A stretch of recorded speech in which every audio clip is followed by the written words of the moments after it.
Hello दोस्तों, कैसे हैं आप सब। उम्मीद है कि आप सब मस्त होंगे।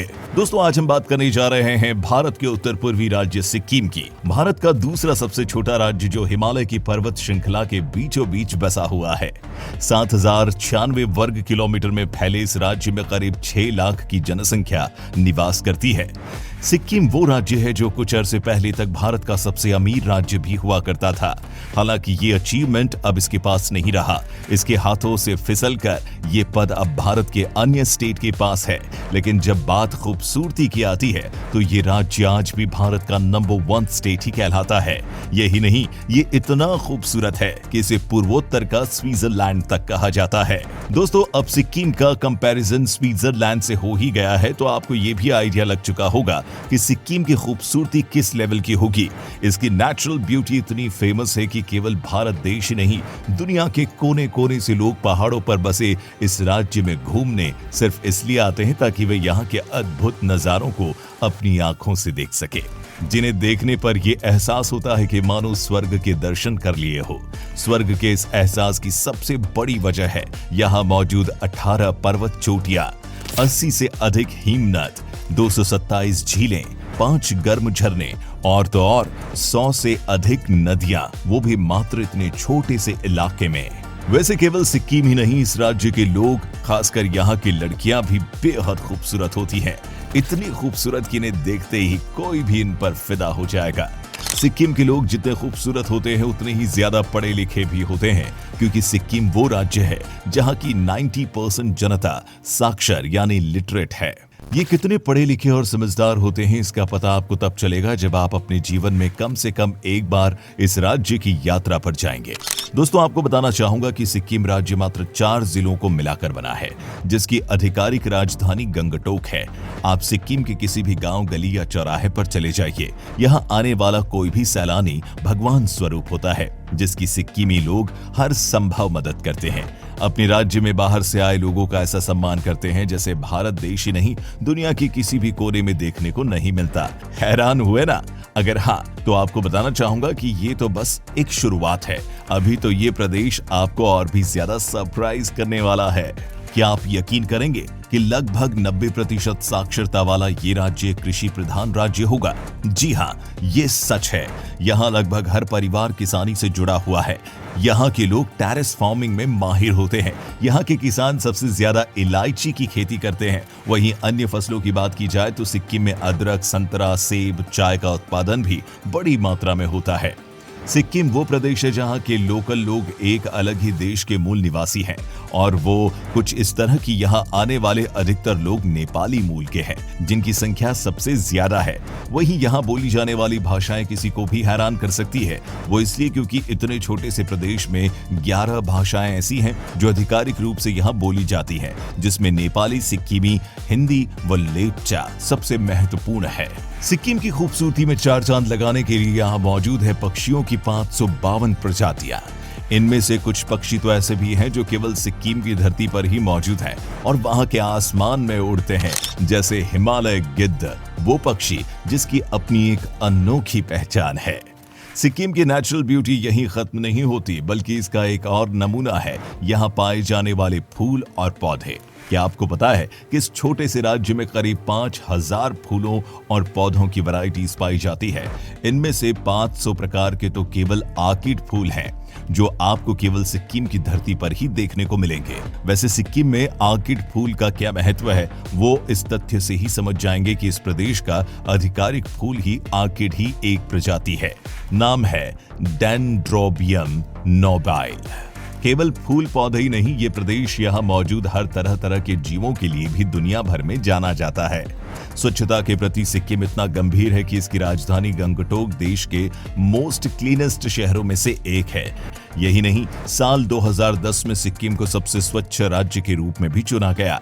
दोस्तों, इंटरेस्टिंग फैक्ट यह है कि जब सिक्किम को ये अवार्ड मिला तो इसके पीछे का कारण जानकर सब हैरान रह गए। कारण था कलेक्टिव रिस्पॉन्सिबिलिटी। दोस्तों, सिक्किम में साफ सफाई किसी खास वर्ग के जिम्मे नहीं होती, यहाँ इसे सबकी जिम्मेदारी समझा जाता है। सिक्किमी लोग अपने आसपास सफाई कायम रखने का हर संभव प्रयास करते हैं। केवल साफ सफाई ही नहीं, धार्मिक सौहार्द कायम रखने के लिए भी ये राज्य सबसे आगे है। वो इसलिए क्योंकि यहाँ मंदिर, मस्जिद, चर्च और गुरुद्वारों की देखरेख के लिए एक डेडिकेटेड मंत्रालय है, जो लगभग यहाँ मौजूद 200 से अधिक धार्मिक स्थलों के रखरखाव और उनकी निगरानी करता है। वैसे तो सिक्किम में दिवाली और दशहरा मुख्य त्योहार है, लेकिन यहाँ ताइबेतियन न्यू ईयर भी बड़े ही धूमधाम से मनाया जाता है। इसके चलते यहाँ के सरकारी कार्यालय और मुख्य टूरिस्ट स्पॉट्स करीब हफ्ते भर तक बंद रहते हैं। यहाँ मौजूद 5 से ज्यादा गर्म पानी के झरनों में नहाना भी सिक्किम के पर्यटनों का अहम हिस्सा है। आज हर साल हजारों की संख्या में आने वाले टूरिस्ट के बीच सिक्किम के प्रति दिलचस्पी की सबसे बड़ी वजह यहाँ मौजूद गर्म पानी के झरने ही है, और वो इसलिए क्योंकि सिक्किम में हमेशा ही तापमान काफी कम रहता है। इसके बाद भी यहाँ गर्म पानी के स्रोत होना हर किसी को अचंभित करता है। इसीलिए यहाँ आने वाले लोग इस अनुभव का आनंद जरूर लेते हैं और इन झरनों में नहाकर खुद को तरोताजा महसूस करते हैं। भारत की सबसे ऊंची और दुनिया की तीसरी सबसे ऊंची पहाड़ी कंचनजंगा, जिसकी हाइट 18,156 फुट है, वो सिक्किम प्रदेश का ही गौरव है। इसे राज्य का दर्जा साल 1975 में मिला, जबकि इससे पहले तक ये भारत के संरक्षक के रूप में जाना जाता था, जहां पर कभी चोंग्याल का शासन चलता था। लेकिन 5 अप्रैल साल 1975 के दिन 5,000 भारतीय सैनिकों ने चोंग्याल के महल पर धावा बोल दिया और मात्र आधे घंटे चलने वाले इस ऑपरेशन के दम पर महल के साथ सिक्किम को अपने कब्जे में ले लिया। ये विलय इतना आसान नहीं था, क्योंकि चाइना इसका कड़ा विरोध कर रहा था, लेकिन भारत इसके बाद भी झुका नहीं और अपनी सेना के दम पर सिक्किम को भारत का हिस्सा बना लिया। दोस्तों, ये भारतीय इतिहास का एक अहम और ऐतिहासिक फैसला, जो अगर घटित ना हुआ होता तो आज शायद सिक्किम भारत का हिस्सा ही ना होता। जानकार मानते हैं कि चाइना हमेशा से ही सिक्किम पर कब्जा करना चाहता था, लेकिन भारत ने ऐसी चाल चली कि चाइना को मुंह खानी पड़ी। दोस्तों, इंडियन आर्मी का ये जोश अगर आपके दिल को छू गया है तो वीडियो को अपना एक लाइक जरूर दें। धार्मिक परिप्रेक्ष्य की बात करें तो अन्य धर्मों के साथ साथ यहाँ बौद्ध धर्म का प्रभाव भी काफी ज्यादा है, जिसका मुख्य कारण है तिब्बत और भूटान से सटी सीमाएं, जहाँ मुख्य रूप से बौद्ध धर्म का प्रभाव सबसे ज्यादा है। जिस तरह गंगा को भारत की सबसे पवित्र नदी का स्थान प्राप्त है, ठीक इसी तरह सिक्किम राज्य में बहने वाली भूमचू नदी को पवित्र नदी का दर्जा हासिल है। लोगों को पवित्र करने के लिए भूमचू का जल इस्तेमाल किया जाता है। ऐसा करने के लिए तशीदिंग बौद्ध मठ वो चिन्हित स्थान है जहां लोगों को पवित्र किया जाता है। ये यहाँ की एक सबसे पुरानी परंपराओं में से एक है। सिक्किम के लोग एक खास तरह की मदिरा का सेवन करते हैं, जिसे सिक्किमी भाषा में चांग कहते हैं। वो शराब जिसे बांस की मदद से बनाया जाता है। बौद्ध धर्म की तरह हिंदू धर्म का प्रभाव भी सिक्किम में सबसे ज्यादा है। इसका जीता जागता सबूत है सिद्धेश्वर धाम। ये धाम भगवान शिव के 12 ज्योतिर्लिंगों में से एक है। सोलोफोक पहाड़ी पर स्थित ये वो मंदिर है जहां शिव की 108 फीट लंबी प्रतिमा लगी हुई है, जिसके दर्शन को यहां हर साल हजारों की संख्या में शिव भक्त आते हैं।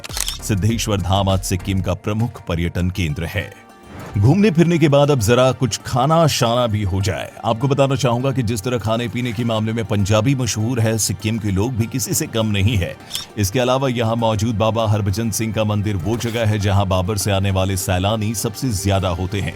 दोस्तों, सिक्किम में यूं तो हजारों की संख्या में मंदिर व मठ मौजूद है, पर सिक्किम में अगर किसी व्यक्ति विशेष की पूजा होती है तो वो है शहीद बाबा हरभजन।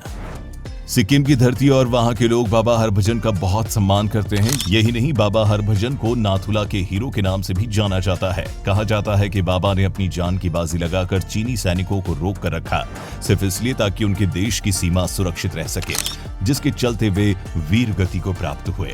आज इनके सम्मान में समूचा सिक्किम झुकता है और उनकी पूजा भी करता है। तो दोस्तों, ये थे सिक्किम राज्य से जुड़े कुछ अद्भुत और अनोखे फैक्ट्स। उम्मीद करता हूं कि आपको ये पसंद आए होंगे। अगर हाँ, तो वीडियो को लाइक करें और इसे अपने दोस्तों से भी शेयर करें।